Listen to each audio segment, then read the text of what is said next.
School is designed to produce factory workers, not learners. If you spend any time in online forums or social media comment sections, you will inevitably encounter this specific critique of the modern education system. The idea is rooted in a real 19th century academic concept known as the correspondence principle. It proposed that the structure of the classroom deliberately mirrored the hierarchy of the industrial workplace. For decades, that industrial economy required a workforce trained for physical compliance, rote memorization, and highly repetitive mechanical tasks. The school bell literally prepared students for the factory whistle. But the factory metaphor is entirely obsolete. We no longer live in an industrial economy. We live in a highly financialized neoliberal system. The factories are mostly gone, yet the schools remain. Continuing to critique modern education as a 19th century assembly line blinds us to its actual function in the 21st century. Schools are no longer designed to produce physical labor. They are designed to extract data.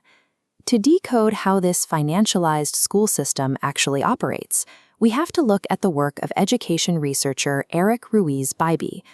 Bybee takes a 50-year-old Marxist pedagogical theory, Paulo Freire's banking concept, and uses it to map the precise, algorithmically driven mechanisms of modern standardized testing. He applies this theory not in the abstract, but through qualitative research conducted during his time teaching in a hyper-accountable urban middle school in a northern Manhattan neighborhood. This specific building served a high-need demographic of predominantly Hispanic, bilingual special education students.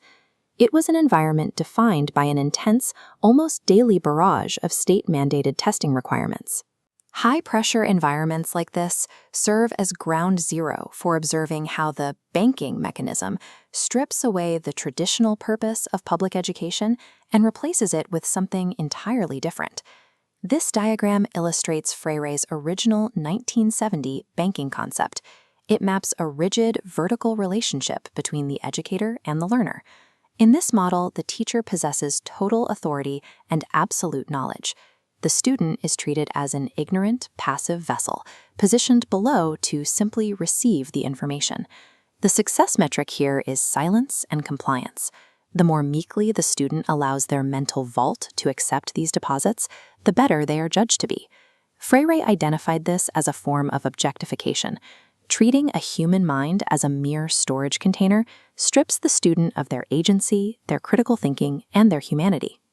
While this 1970 model perfectly maps the basic authoritarianism of a traditional classroom, it fails to capture the systemic pressure of modern financialized metrics and standardized testing. To see the full picture, we have to scale the model up. The implementation of neoliberal accountability laws, most notably No Child Left Behind, forced a severe structural alteration to the hierarchy of the American classroom. The teacher is no longer at the apex. That position is now occupied by massive corporate test publishers and financial entities. The educator is pushed down into middle management. Under U.S. law, these corporations enjoy the paradox of corporate personhood, meaning these test-making companies hold protected legal rights, own property, and exercise political speech. Stripped of pedagogical autonomy and forced to adhere to scripted curricula, the educator operates strictly as a proxy person. They exist simply to execute the will of the corporate person above them. This creates a systemic contradiction. The teacher has a biological and moral mandate to advocate for the child in front of them, but they have a legal and professional mandate to act as a corporate proxy. When these two mandates collide, the system requires the humanity and autonomy of the teacher to be entirely sacrificed in order to secure the data collection of the corporation. We can see exactly how this contradiction manifests through Bybee's daily field notes from his classroom. He recounts the story of Daniel, who chronically misbehaved in class. His homeroom teacher theorized why. He was acting out oppositionally to secure one-on-one after-school interaction with a male role model. Here is the proxy personhood dilemma in action. A child is seeking authentic human connection, but the teacher is structurally incentivized to punish and remove that child because that connection threatens to disrupt the rigid standardized testing schedule. The student must be kept in line because they are the physical site of extraction. The testing apparatus physically objectifies them to mine psychometric data. This extraction goes far beyond evaluating the student's progress. Under contract with publishers, urban public schools are frequently obligated to administer field tests, extra, entirely ungraded exams. The structural cruelty of this mandate is staggering. Vulnerable, bilingual, special education students are forced to sit in silence and act as an unpaid focus group to help multi-billion-dollar corporations calibrate next year's test questions. They are reduced to mere data points on a bell curve, contributing their unpaid labor to refine the exact corporate instruments used to oppress them.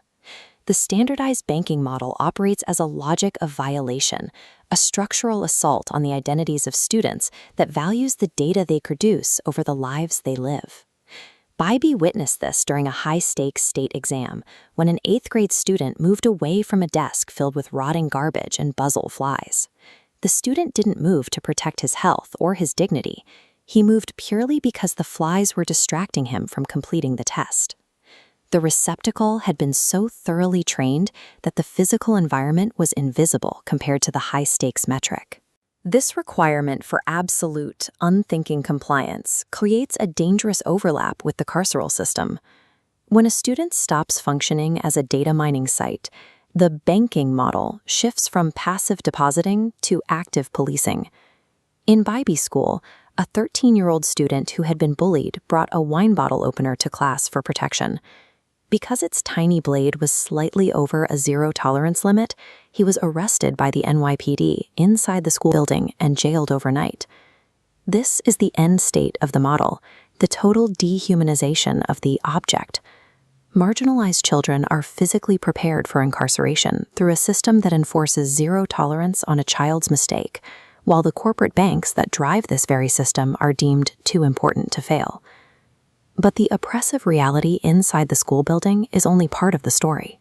A few miles south of his classroom, the Occupy Wall Street movement took over Zuccotti Park, turning the financial district into a site of active resistance. Bybee managed to secure a brief respite from the relentless testing schedule to take his students on a field trip to that exact neighborhood. For a few hours, they escaped the data extraction environment to critically observe the real world. Walking through the financial district, his students engaged in a small, spontaneous act of subversion, placing bunny ears on the bronze statue of a banker. This represents Freire's proposed alternative, problem-posing education.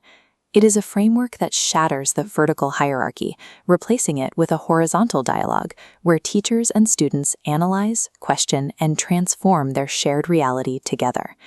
Authentic liberation requires educators to actively reject the proxy person roles assigned to them by corporate testing entities. It requires them to look at the children in their classrooms and refuse to treat them as psychometric data points. The modern system does not want factory workers today. It wants manageable receptacles for a financialized data market. Real education only happens when teachers and students refuse this transaction, step outside the vault, and reclaim their humanity.